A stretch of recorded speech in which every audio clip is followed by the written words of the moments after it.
Водостопанство Брегалница, како и водостопанство на Македонија со сите подружници во државата веќе неколку дена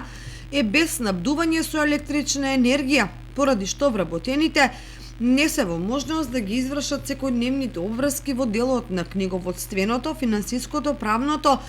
и другите облици на тековно работење. Причината, како што велат во водостопанство Брегалница, не се неплатени сметки или некаков друг проблем од локален карактер, туку нерешеното прашање кој ќе биде добавувачот на струја и според која пазарна опција. Со оглед на фактот дека во Кочани никој не знае дали, како и кога ќе биде решен проблемот на вработените, им преостанува да чекаат во ладните и неосветлени канцеларии. Малку во поповолна ситуација се екипите кои работат на терен, бидејќи се најавува дека деновиве треба да започне чистењето на каналската мрежа и на речните корита во рамките на подготовките на наводнителната сезона во 2023 година.